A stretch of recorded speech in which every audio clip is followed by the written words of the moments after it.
Bueno, continuando con el tema de Newton y la ley de gravitación universal, vamos a profundizar un poco en las consecuencias de las ideas de Newton en este tema que se llama mecánica celeste.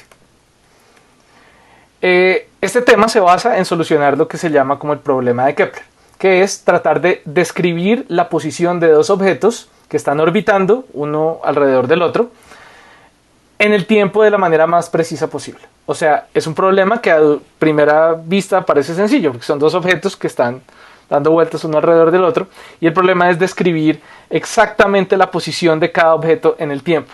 ¿Sí? Es un problema cerrado, es decir, tiene una solución, tiene soluciones analíticas, las soluciones que se pueden calcular como dicen, con lápiz y papel, pero pues va a tener unas consecuencias bien interesantes, especialmente cuando lo aplicamos a el estudio de objetos en el sistema solar. Y entonces, un punto de referencia que nosotros vamos a utilizar para saber dónde están los objetos, para referenciar exactamente un eje, va a ser entonces la distancia que los separa, y un punto en la mitad de esa, bueno, en la mitad no, en medio, que no significa justo en la mitad de la distancia que los separa, que es el centro de masa. ¿Y por qué el centro de masa no va a estar en general en la mitad? Porque si los objetos no son igual de masivos, entonces pues el centro de equilibrio, que sería el centro de masa, va a quedar más de un lado que del otro. Para entender esto un poquito mejor, tengo este pequeño diagrama que nos muestra que el centro de masa es como el punto de equilibrio de una distribución de masa, es decir, cuando una masa está distribuida o cuando tengo muchas masas diferentes, ¿sí? Entonces, ¿dónde encuentro como este punto donde logro hallar un balance de un sistema con una masa distribuida? La ecuación que nosotros podemos utilizar para encontrar el centro de masa es entonces esta. Entonces depende no solo de la masa de cada objeto, sino de la posición de cada objeto. La posición descrita por, en este caso, los vectores R1 y R2. Y la posición del centro de masa la calcularíamos entonces como dice acá. ¿Listo? Como se dan cuenta, si las masas no son diferentes, el centro de masa no va a estar en la mitad necesariamente. Pues eso va a ser el caso, por ejemplo, para los objetos del sistema solar, que cuando uno orbita al otro, por lo general la diferencia de masa es muy grande, ¿no? Entonces el objeto que tiene más masa jala más, entonces el centro de masa va a quedar más cerca al objeto más masivo.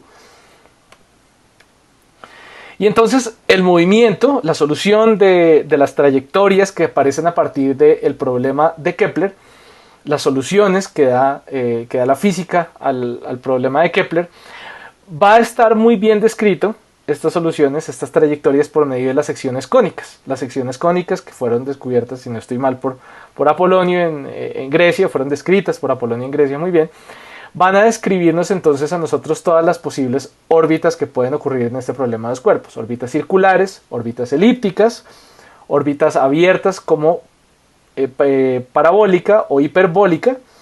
Esas órbitas nos las van a describir muy bien las secciones cónicas. Y entonces vamos a tener órbitas cerradas, que van a ser las elipses y los círculos, y vamos a tener órbitas abiertas como las parábolas y las hipérbolas. Para saber, por ejemplo, cuando una órbita es circular, es porque está, digamos, tiene una órbita perfectamente simétrica el objeto alrededor del objeto que estoy tomando como referencia central. Entonces, si este es un objeto este es el objeto de referencia, yo estoy orbitando este objeto y yo estoy dando vueltas como un círculo, dando un círculo alrededor de él. Eso significa que yo tengo una velocidad muy específica. Yo no puedo ir a cualquier velocidad.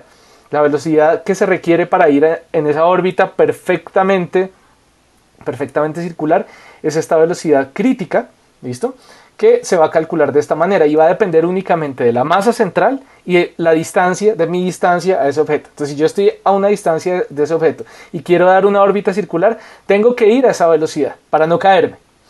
Si voy menos de esa velocidad, entonces voy a caerme esencialmente, pero lo que va a ocurrir es que voy a ir en una órbita más cerrada y asimétrica. Si voy un poco más rápido, como vemos acá, la órbita verde, entonces también voy a tener una órbita no simétrica, elíptica, así como esta de acá, pero con una velocidad un poquito mayor. Pero hay otro límite. El otro límite que me describe cuando ya no tengo más una órbita elíptica, sino comienzo a tener una órbita parabólica, o sea, abierta, es esta velocidad de acá, de la cual ya hablamos la clase pasada, pero vamos a mencionar de nuevo. Y es la velocidad de escape. ¿sí? Que es la velocidad requerida para yo, digamos, liberarme de estar atado a una órbita. ¿Listo? A una órbita por lo menos elíptica. Para la Tierra, la velocidad de tener una órbita circular alrededor de la Tierra es más o menos 28.400 kilómetros por hora. Es decir, si yo voy a esa velocidad, yo puedo estar dando vueltas en órbita circular alrededor de la Tierra, ¿no? sin ningún problema. Y si tengo las ganas de ya escaparme de la órbita terrestre, salirme, entonces necesito ir a una velocidad de 40.300 kilómetros por hora o también 11.2 kilómetros por segundo. Si lanzo un objeto a esa velocidad, el objeto se va y no queda ligado con ninguna órbita. Ninguna órbita cerrada, perdón. Las órbitas no cerradas o ligadas se conocen serían en este caso las órbitas parabólicas e hiperbólicas. Entonces, por ejemplo, una órbita hiperbólica es la órbita de este objeto Oumuamua, del cual hablaremos en un par de clases cuando hablemos más de objetos en el sistema solar, que es el primer objeto que entra al sistema solar desde afuera del sistema solar. ¿Y cómo se sabe que viene de afuera del sistema solar? Porque viene en una órbita hiperbólica, es decir, que claramente no va a volver, o sea, va a pasar y no va a volver, no lo vamos a volver a ver. Y eso lo conocemos pues por la forma de su trayectoria. Entonces, cuando un objeto tiene más de la velocidad de escape, no significa que ya no sienta la gravedad. No, simplemente significa que siente la gravedad, pero no va a tener una órbita cerrada, no va a volver. ¿Listo? Y el caso limitante específico es la parábola. La parábola es esa órbita limitante entre tener yo una elipse cerrada y una hipérbola totalmente abierta. Entonces la parábola es una trayectoria abierta, pero es como el caso limitante entre los dos. Y como les decía, digamos, lo que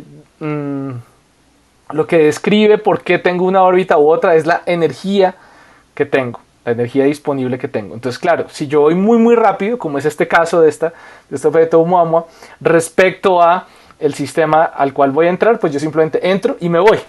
¿Sí? Yo sí siento digamos, soy un objeto ligero que siente el jalonazo del sol, ¿sí? Pero sigo derecho, porque tengo bastante energía, en particular cinética. Y entonces, así como el círculo tiene la ecuación del círculo y la parábola, la elipse tiene su ecuación de elipse que vimos en clases anteriores, la parábola también tiene una ecuación que es esta. ¿Listo? Y la hipérbola tiene una ecuación que es muy parecida a la de la elipse, que es esta de acá. Es decir, la única diferencia es aquí un más. Y la hipérbola tiene además una cosa interesante, y es que a medida que yo me voy alejando digamos, de este centro, por así decirlo, yo voy a encontrar una tendencia que se llama asintótica. Eso significa que casi que llega a parecerse una línea recta, pero no se parece a una línea recta del todo. Entonces yo miro esta trayectoria y digo, esto parece una línea recta. Pero me doy cuenta que se curva y después, lejos, vuelve a aparecer una línea recta. ¿Listo? Entonces es un objeto que va en su camino normal, recto, se encuentra con otro, lo atrae, le hace cambiar su trayectoria, pero él sí cambió un poquito y después sigue derecho. ¿Listo? Esa sería una trayectoria hiperbólica. Entonces, ¿cómo describo yo esa energía? ¿No? La energía de esa interacción. Resulta que para eso me tocó volver a hablar un poquito de historia, porque ya hablamos del agarrón de Newton y Leibniz respecto a la invención del cálculo. Pero resulta que además Newton y Leibniz y toda Europa, toda la ciencia europea estaba agarrada por una idea. Y la idea era sobre la conservación de ciertas cantidades. Entonces Newton argumentaba que la principal cantidad que se conserva es lo que se conoce como, o lo que se conocía en ese momento como ímpetu, o cantidad de movimiento, como lo conoceríamos ahora, o momentum lineal, que es lo que se conserva cuando yo, por ejemplo, juego billar y veo que una bola de billar impacta a otra, y por ejemplo esta se queda quieta y la otra sigue derecho, siguen por trayectorias distintas. O sea, esa cantidad de movimiento que aparece en una colisión, la mejor manera de describirlo es a través del momentum, o una de las mejores maneras para describir lo que ocurre es a través del momentum. Entonces, en particular, el momentum se calcula como la masa por la velocidad. Newton no se inventó la idea del momentum, pero era un proponente de utilizar esta cantidad para describir, situaciones en las que el sistema cambia, el sistema es diferente, pero algo se conservó desde el inicio hasta el final, y eso se va a llamar el momento. Leibniz, por otro lado, creía en otra idea, que era un poco diferente. La llamaba vis viva, que significa como la fuerza viva, la fuerza, como en la guerra de las galaxias. No, él creía en una cantidad que era como, él la entendía, o por lo menos la describía un poco como un fluido, que se podía transmitir de un objeto a otro en una colisión. Y él decía que era mv cuadrado, no m por v, sino m por v al cuadrado. Y Newton y Leibniz estaban agarrados. Newton, además que habían estado agarrados por el problema del cálculo, de quién se había inventado el cálculo primero. Newton desacreditaba a Leibniz diciendo que eso era pues como misticismo, aunque Newton no era no místico también, pero digamos, lo desacreditaba así, decía como eso es pura carreta. Y pues eso suscitó ¿cómo se diría? Sí, como unas discusiones durante el siglo siguiente, el siglo XVIII, muy fuertes entre las diferentes comunidades académicas en Europa. Porque, digamos, Newton solucionó todos los problemas de las órbitas, ¿no? Muy bien, todo el mundo estaba feliz con eso, pero algunos temas más cotidianos, como el tema de las colisiones de dos objetos, no eran tan bien descritos o no eran descritos con tanta perfección, y lo entendemos pues porque en ese momento pues las capacidades experimentales no eran ideales, sí eran buenas, pero no eran ideales. Entonces se necesitaba todavía mucha experimentación y refinar mucho más la técnica para entender, por ejemplo, la física de las colisiones. Entonces por eso había muchas discusiones al respecto. Del lado de Newton, curiosamente, se puso Voltaire, que Voltaire era de Francia, y pues en principio uno pensaría que ahí no habría mucha relación. Efectivamente a Voltaire inicialmente no le gustaron tanto las ideas de Newton, pero después se volvió un proponente de ellas. Descartes igual le pareció buena idea lo del momentum. Por el otro lado, por el lado de Leibniz era alemán, entonces Bernoulli, que era suizo, apoyó esta idea de la vis viva. Pero pues en general en Francia no les creían, pensaban que era pura carreta mística y ya. Todos muy racionales, ¿no? El racionalismo de Descartes, dijeron, no, eso es pura carreta. Pero una persona llamada Émilie du Châtelet, quien era francesa, quien tenía algún tipo de relación con Voltaire, comenzó a leer sobre el asunto y comenzó a echarle cabeza a esto y dijo, oiga, no, esto de Leibniz de pronto sí tiene algo de sentido, de pronto sí tiene alguna lógica. Y entonces ella leyó unos experimentos que había hecho un holandés, Schravensande, un profesor de la Universidad de Leiden, quien hizo unos experimentos sobre colisiones, y entonces las colisiones era que mandaba como un objeto muy rígido a estrellarse con uno blando, y se daba cuenta que las indentaciones, o sea, los huecos que dejaba el objeto duro en el objeto blando, tenían un volumen que era proporcional, no al momentum, sino a la vis viva, a la mv cuadrado, no al mv, sino al mv cuadrado. O sea, entre más grande la velocidad, el impacto tenía más y más efecto, ¿no? Y entonces Émilie du Châtelet, como leyó sobre estos experimentos y dijo, oiga, esto de Leibniz sí tiene sentido y sí tiene razón. Entonces ella escribió al respecto. Y pues eventualmente, digamos, la historia dijo que Newton y Leibniz, digamos, ambos tenían razón, pero Newton está equivocado en rechazar de lado la hipótesis de Leibniz. Eso lo debemos entonces a Émilie du Châtelet, que fue la que consolidó como toda esta idea. Más adelante, entonces claro, el concepto de vis viva en el siglo XVIII quedó muy bien afianzado, muy estudiado después por los termodinámicos, ¿no? La gente que estudiaba la relación entre la gente que tenía las teorías calóricas y las teorías sobre la termodinámica en general. Y Young, el famoso Young, en el siglo XIX, comienza a dejar de decirle vis viva, porque vis viva suena a fuerza, ¿no? Y no es una fuerza realmente. Comienza a utilizar el término energía para referirse a esa fuerza, simplemente una cantidad que se transmite digamos, dentro de un sistema, cuando un sistema cambia y esa cantidad sigue siendo constante. Y él utiliza ese término inspirado en un término más antiguo griego llamado energeia de Aristóteles y, digamos, de la filosofía griega, que más adelante también Plotino la describiría muy bien. Entonces quería puntualizar aquí un poquito, charlar un momentico sobre el término energía, porque ese término ha sido abusado por mucha gente y cotidianamente la gente lo usa. Te mando buenas energías, este señor tiene una energía muy fea. Bueno, entonces alguna vez yo estaba en un conversatorio en Maloca, digamos, me engañaron, entre comillas, para reunirme con un charlatán, un médico homeopático y un profesor de la Nacional en Bogotá. Yo no sabía exactamente qué tipo de médico era ni nada. Cuando lo escuché hablar fue que me di cuenta que estaba pura carreta, las energías y todo eso. Y bueno, tuvimos varias discusiones alrededor del uso del término energía, de qué significa en física, etc.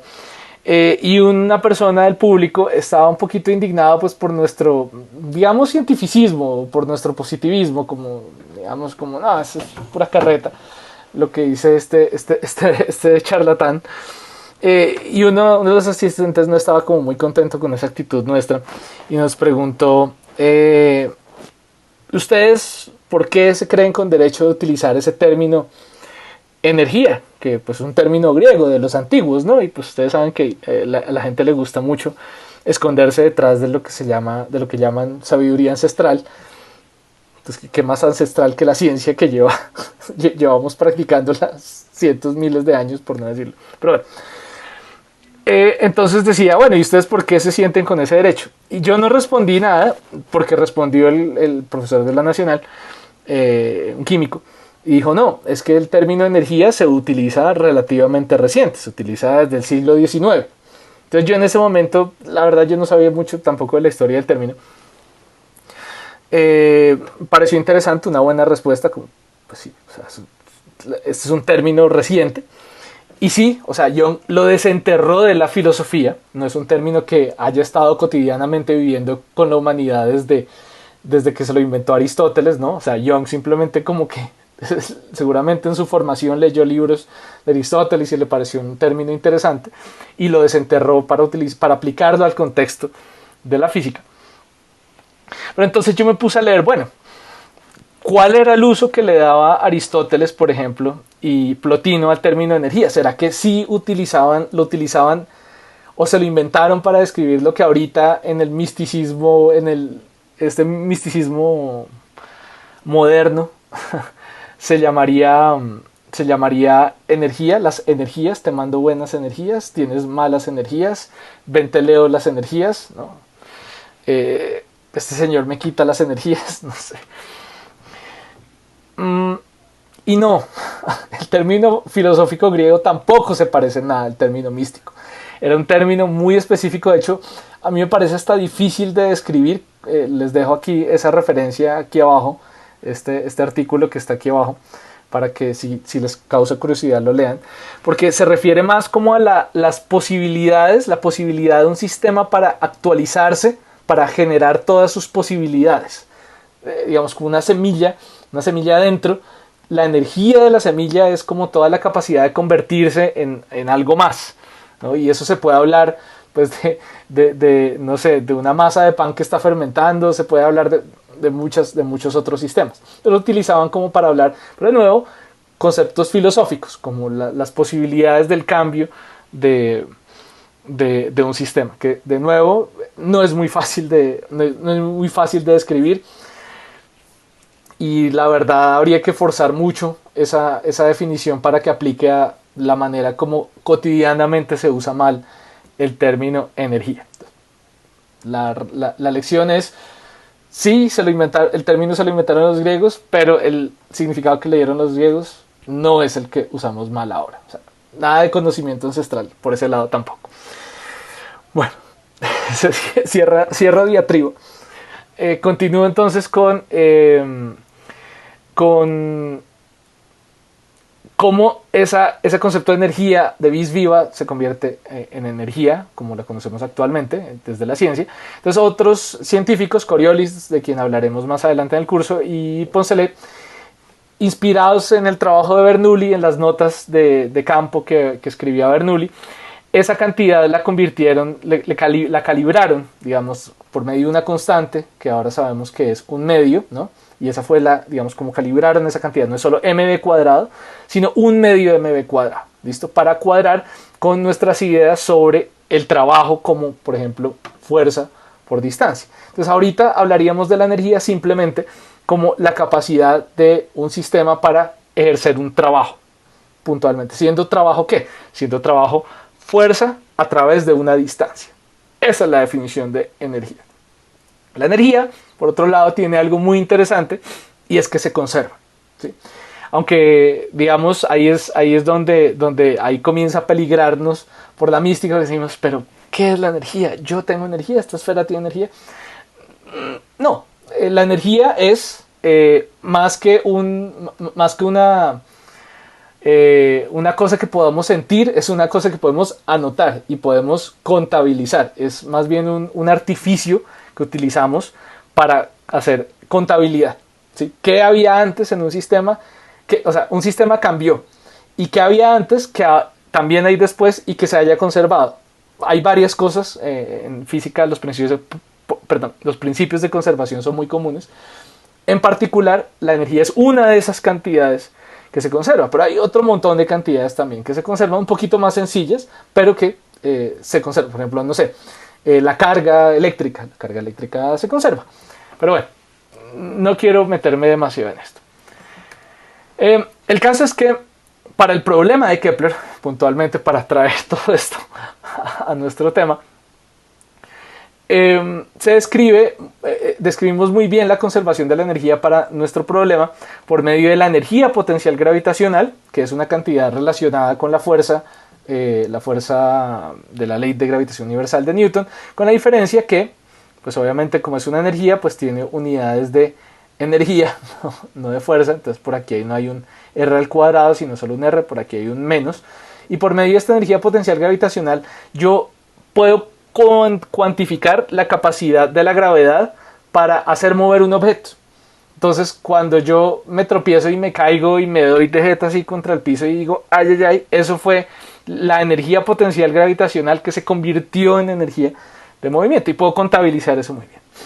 Y entonces puedo contabilizar también el movimiento, o sea, el antes sería la energía potencial gravitacional, después la energía cinética, que se describe, pues según lo acabamos de decir, como esa vis viva de la que hablaba Leibniz. Y entonces vamos a hablar de que podemos hacer una contabilidad muy buena por medio de la conservación de la energía mecánica. La energía mecánica va a ser la suma de la energía potencial gravitacional y la energía cinética. Y vamos a decir, la energía mecánica total se va a conservar, es decir, en un momento 1, la energía potencial total, la energía mecánica total es igual que en un momento 2. No importa cómo interactúe, qué pase dentro del sistema, eso se va a cumplir. ¿Listo? Guardadas ciertas condiciones, porque tampoco quiero ser tan categórico, pero en general vamos a poder describir esa conservación de la energía. Vamos a aplicar entonces esa conservación de la energía a nuestro problema del escape, para escapar de una órbita. Entonces, ¿cómo yo escapo de una órbita? Pues yo me imagino, bueno, yo estoy aquí en la Tierra, así como cuando uno hace planes, ¿no? Yo estoy ahorita aquí en mi casa y me imagino que en unas horas voy a estar, no sé, en el parque. Entonces me visualizo a mí mismo en el parque. Entonces hagamos lo mismo. Visualicémonos parados aquí en la Tierra y visualicémonos en un después, muy después, donde estoy liberado del influjo de la gravedad terrestre y flotando en el espacio, sin ninguna velocidad, simplemente quieto, flotando, sin que la Tierra me agarre. O sea, con exactamente cero energía. gravitacional y cinética en un futuro. Entonces la pregunta es, ¿qué tanta energía cinética tendría yo que meter ya mismo para irme de acá, para estar en un futuro allá? Entonces la respuesta es pues la conservación de la energía. Que yo digo, la energía cinética que yo tengo que invertir al inicio, más pues, o sea, considerando que además tengo una energía gravitacional que tengo que romper, ¿no? Debe ser igual a la energía total al final. Pero dijimos, la energía total al final va a ser cero, porque yo lo que quiero es estar por allá flotando en el espacio sin preocuparme por la Tierra más. Y la energía cinética inicial, pues es la que desconocemos, es la que queremos calcular, que depende de la velocidad. ¿Listo? Y la energía gravitacional que me amarra ahorita aquí al piso es esta de acá, ¿sí? Que depende pues, de la masa de la Tierra, de mi masa, de la distancia que me separa del centro de la Tierra, principalmente, y una constante, un numerito, la constante gravitacional.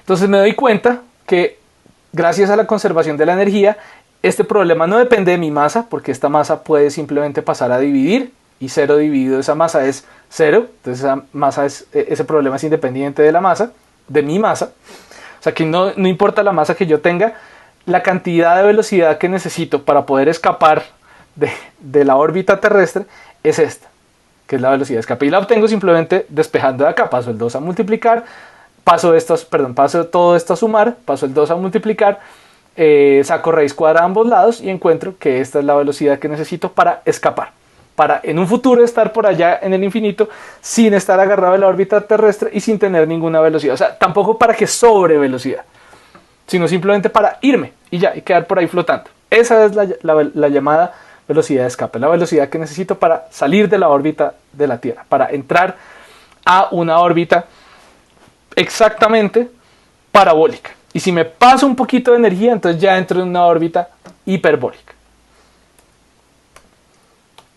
Bueno, hay otra cantidad que va a ser muy importante también en la mecánica celeste, que tiene que ver con la segunda ley de Kepler, la ley de áreas. Entonces recordamos, aquí este GIF a este lado, me está mostrando entonces esta ley de áreas, que quiere decir que las áreas barridas, ¿no?, por un objeto son iguales a lo largo de esa trayectoria, a lo largo de esa órbita, áreas iguales en tiempos iguales. Obviamente hay áreas que parecen ser más gorditas, otras más angosticas, pero en esencia son la misma área. Todos esos triangulitos, semitriángulos, tienen la misma área, simplemente porque a veces son más corticos y a veces son más larguitos. Esa es la segunda ley de Kepler.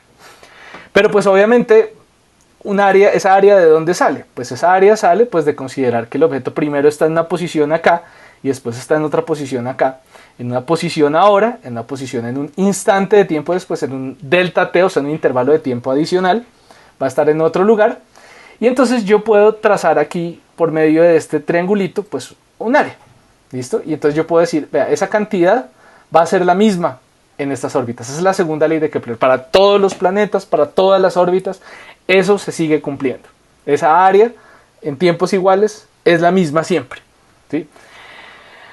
Eso significa que hay como cierto balance entre el desplazamiento transversal y la distancia que hay a ese desplazamiento desde el centro de la órbita. O sea, entre este desplazamiento y este desplazamiento. Es como quien dice, en un instante de tiempo no me puedo ir todo lo lejos que yo quiera. No puedo, porque entonces rompería la ley de áreas. El área tiene que ser siempre la misma. Entonces tiene que haber siempre ese balance entre qué tan lejos estoy de un centro y qué tanto me quiero desplazar. O sea, como que estoy un poquito amarrado. Si me quiero desplazar mucho, tengo que estar cerca del centro, como acá. Aquí, cuando la pelotica esta aquí se mueve más rápido, este planeta se mueve más rápido, es porque está más cerca al centro, aquí al foco, digamos, de esa órbita. Mientras que cuando se mueve más lento, es cuando está más lejos, ¿sí? Entonces tiene que haber ese balance entre esas dos cantidades.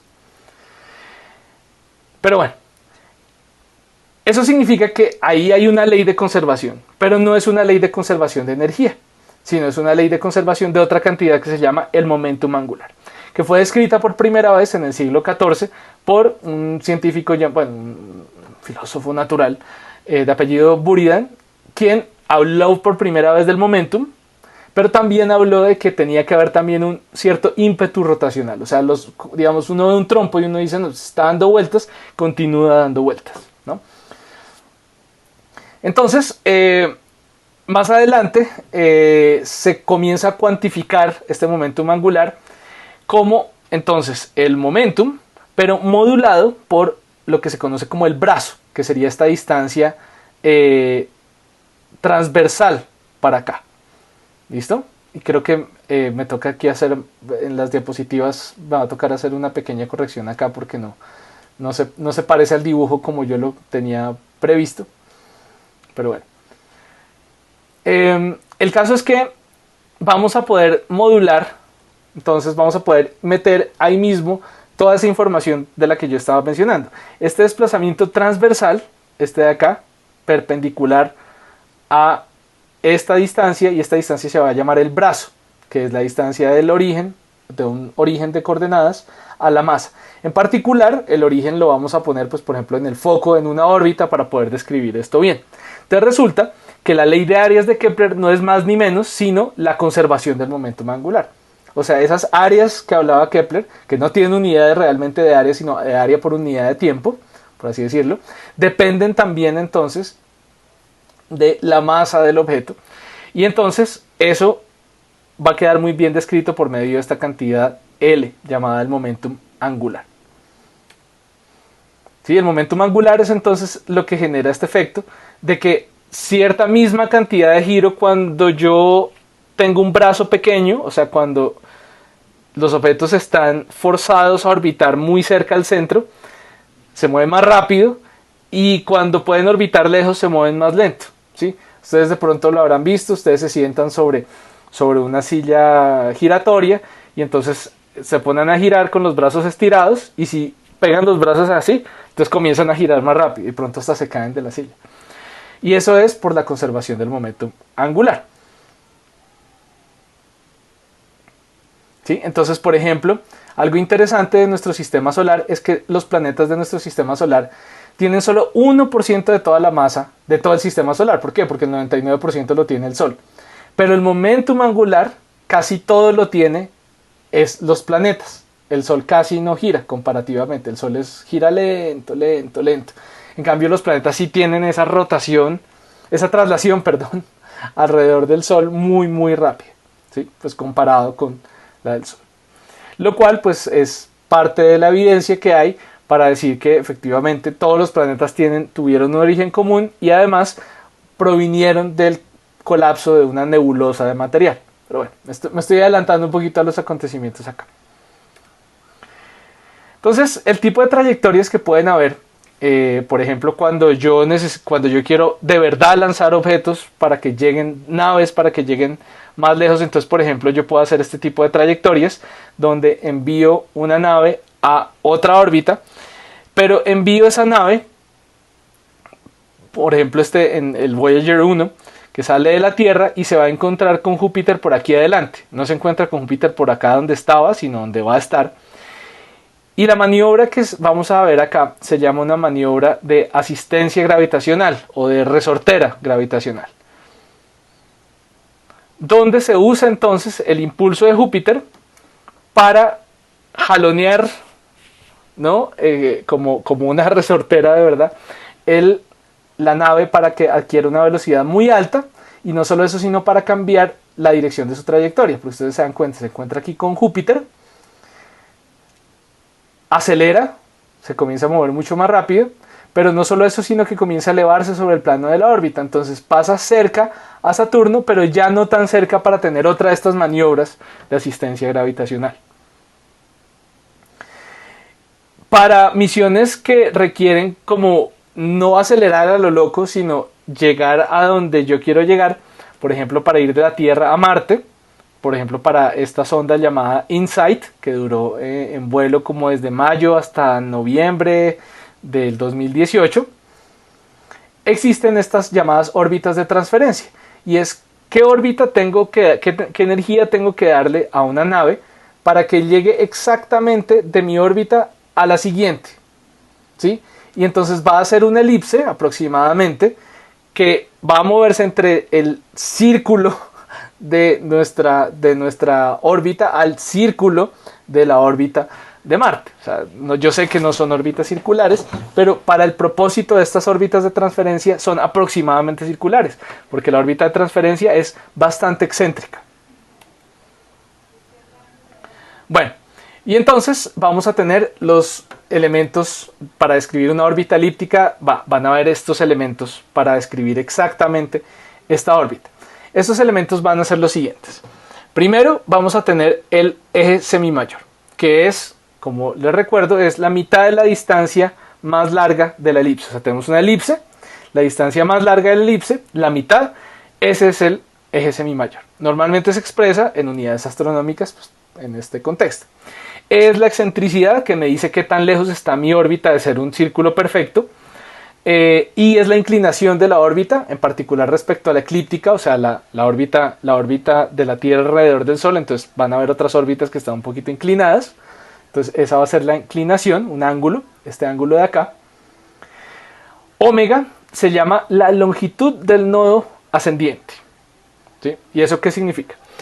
Recuerden que nosotros tenemos como referencia el punto de Aries, el famoso punto de Aries, por acá, que es donde se encuentra el ecuador celeste con la eclíptica, que es un punto de referencia para la Tierra. Pero si hay otras órbitas, pues esas órbitas de otros planetas, de lo que sea, no van a ser en general, no tienen por qué serlo, no tienen por qué estar alineadas con la eclíptica. Entonces ese desalineamiento de dónde ocurre ese cruce con la eclíptica lo mide este ángulo de acá, que se llama omega, la longitud del nodo ascendiente.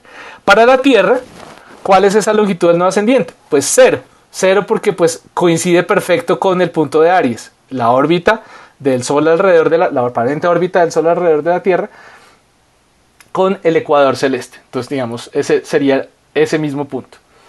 Omega se llama el argumento del perihelio, que significa en esta órbita, en toda la órbita que tiene algún objeto, ¿dónde yo voy a encontrar el perihelio? Es decir, ¿dónde pasa más cerca al Sol esa órbita? O sea, para ir dibujando punticos para decir, vea, con estos punticos yo ya sé por dónde pasa mi órbita. Entonces, eso es necesario. Por otro lado, T mayúscula es el tiempo de paso por el perihelio. Es decir, en qué momento, como un tiempo de referencia para decir, pasa por el perihelio en este momento. Y después, pues el objeto sigue en su órbita. Entonces, para yo decir en qué punto de su órbita está, existe algo que se llama la anomalía media, que es una cantidad relativamente sencilla que me dice, bueno, sigamos el momento en el cual usted pasa por el perihelio, eso es T. Entonces, si yo aquí sustituyo T mayúscula, quedaría T mayúscula menos T, 0. O sea, la anomalía media es 0. O sea, la anomalía media es donde inicia una órbita, un objeto. Entonces, la anomalía media de un objeto es 0 cuando está arrancando su órbita, cuando pasa por el perihelio. O sea, en el momento en que está más cerca del Sol. Ahí arranca, esa es la anomalía media 0. Y ahí en adelante, pues ella sigue. Entonces, no, está 3 días, 4 días, 5 días después de eso. ¿Sí? Y entonces con eso yo voy a describir esa anomalía media. Cuando pongo este tiempo aquí, T minúscula, lo voy a poner donde yo quiera. Entonces pasaron 3 días, 4 días, 5 días desde que estuve en el perihelio. Y eso, la idea es que me describa muy bien dónde estoy en mi órbita. ¿Por qué? Porque si este T, digamos por ejemplo, fuera para la Tierra 365 días, y el periodo de traslación es también 365 días, esa anomalía media sería 2pi. ¿Sí? ¿Por qué sería 2pi? Porque entonces resulta que vuelve a ser, digamos, esta parte de aquí arriba se vuelve igual al periodo, porque pues se balancean. Entonces exactamente yo estaría otra vez en 2pi, o sea, di una vuelta entera. 2pi es una vuelta entera, 360 grados. ¿Sí? Entonces la anomalía media es una cantidad que viene, que es un ángulo, y me dice en qué ángulo está usted de su órbita respecto pues al perihelio. Y todos esos ángulos, la inclinación, la longitud del nodo ascendiente, el argumento del perihelio, que son fijos, el que cambia es la anomalía media a través del año, pero los otros 3 son fijos, se refieren a un punto en particular que van a ser pues el punto de Aries, el famoso punto de Aries. en alguna época en particular, ¿sí? Y aquí volvemos a lo que habíamos dicho hace unas clases. El marco de referencia, la orientación de mi marco de referencia va a ser el J2000.0. O sea, en qué punto, el punto de Aries ese día del año exactamente. ¿Sí? Ese va a ser mi referencia. Y todos esos ángulos para describir una órbita elíptica se tienen que dar respecto a ese punto. ¿Listo? Aquí hay un diagrama para entenderlo un poquito mejor. De nuevo, para mencionar un cuerpo celeste en una órbita, por aquí en este plano amarillito. El plano de referencia de este plano gris para el sistema solar es la eclíptica, o sea, la órbita Tierra-Sol. Y entonces todas estas cantidades van a ser ¿cuáles? Bueno, el nodo ascendiente, este punto de acá, ¿sí? Que es cuando la órbita se encuentra con la eclíptica, que recuerden, para el caso de la Tierra es idéntico al punto de Aries. Si no, pues no tiene por qué serlo, porque no, o sea, lo que pasa en la Tierra no tiene por qué afectar lo demás. Entonces este nodo ascendiente en general va a estar en otra parte. ¿Y dónde va a estar? Pues lo va a describir esta cantidad, omega, la longitud del nodo ascendiente. Y este cuerpo celeste respecto a este centro, en algún momento de su órbita va a ser el punto más cercano a este centro. Eso lo vamos a llamar el perihelio o en general el periapsis.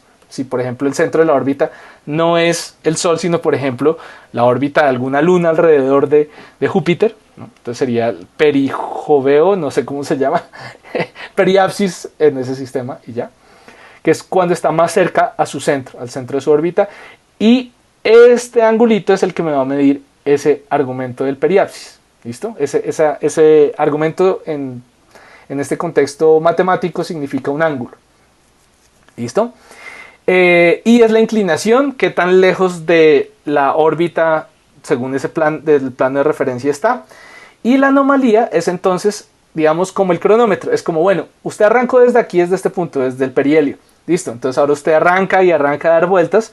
Y este ángulo es la anomalía. Me dice, bueno, ¿y usted dónde va en esa órbita? ¿Está en 0? ¿Está en pi cuartos, pi medios, 2pi? Ya dio una vuelta entera. Bueno. Yo con este tipo digamos, de números para las órbitas, ¿qué hago? Lo que puedo hacer es calcular lo que se llaman las efemérides, que son las trayectorias en el cielo de objetos astronómicos, que obviamente nos interesan a los astrónomos, pero también son de interés para la navegación celeste.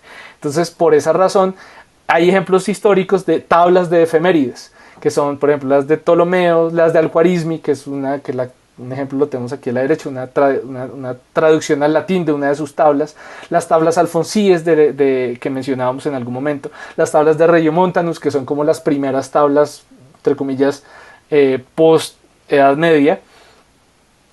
Y actualmente, para cálculos de efemérides, requerimos, o más bien aplicamos algoritmos matemáticos, ahí viene el algoritmos, ¿no? Al-Khwarizmi, recuerden. Algunos algoritmos matemáticos para poder tener cálculos exactos de, por ejemplo, dónde va a estar una estrella en el cielo en algún momento dado, ¿no? Entonces eso lo podemos hacer de esa manera. Entonces para mí, yo lo clasifico según 3 niveles, digamos, con más y más dificultad.